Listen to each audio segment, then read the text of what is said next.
Welcome to the Boat Restoration Project, Episode 3. I'm Peter Austin and I'm rebuilding a 1984 Swiftcraft Seagull MkIII that you can see in the background here. I'm working on the boat with my dad. We bought the boat at auction about 2 weeks ago. In the previous video, we ripped out all of the old floor, and you can see a link for that video up here. In this video, we're going to have a look at the engine that you can see behind me. It's a 1993 two-stroke Evinrude, 60 horsepower. We picked it up from the auction place and bought the boat here.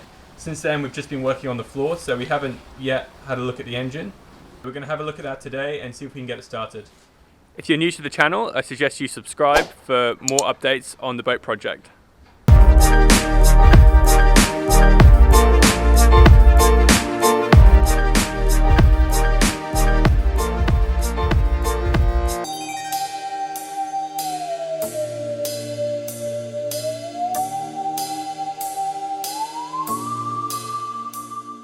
Our little bird buddy's back.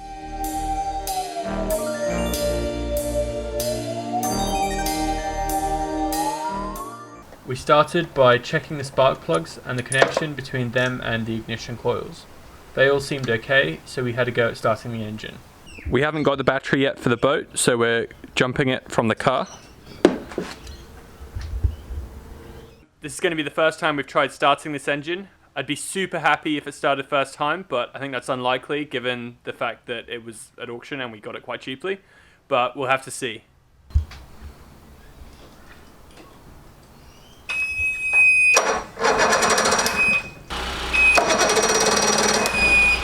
Try again. We're having problems getting the engine to fire up. That's it for today. We'll have another go in the morning.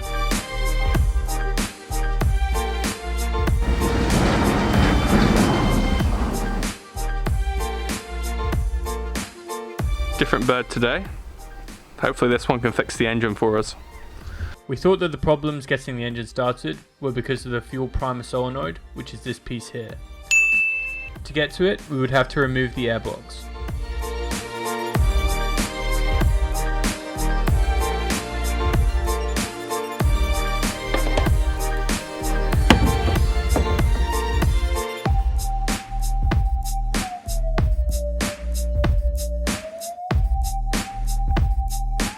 Here we have the fuel primer solenoid. What the fuel primer solenoid does is it pushes more petrol through to the carburetor when the engine's starting until it gets started.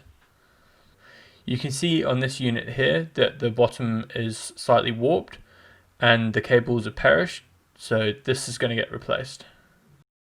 We put everything back on the engine, plugged it back into the car battery and gave it another go, and it's not working. Yeah? There's like nothing. So turning the key. We tested to see if there was any power going to the starter motor, but there wasn't. We started testing the solenoid to see if that was the reason the starter motor wasn't getting any power.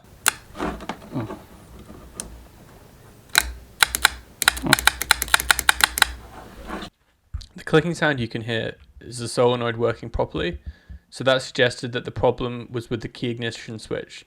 To get to that, we'd have to take the throttle control unit off.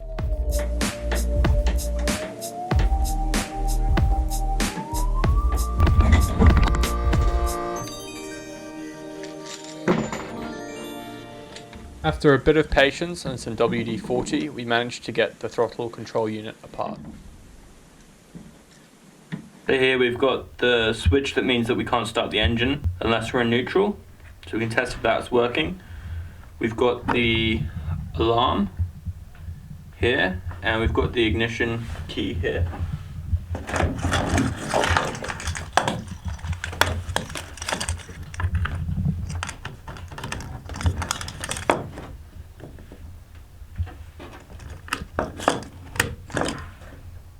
What we're doing here is testing the continuity of the circuit between the engine and the key ignition switch.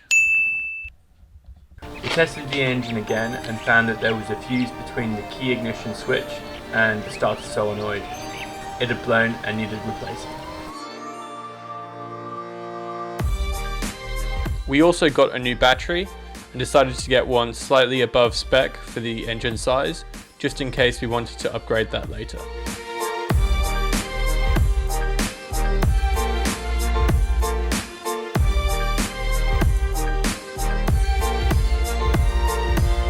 With the new fuse in place and the new battery installed, the engine was fully cocked and ready to go.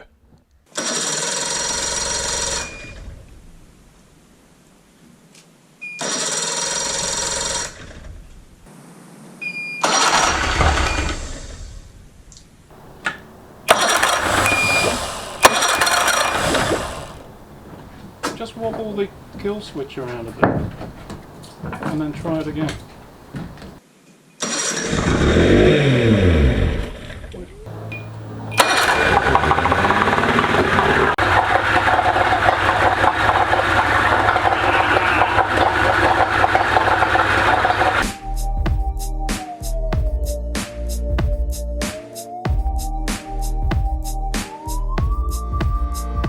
I'm really happy that we got the engine started. Unfortunately, when it was going, we didn't see any water coming out of it, so that suggests that there might be a problem with the water pump. We're going to have to take the bottom bracket off to have a look at that, and we'll include that in one of the upcoming videos.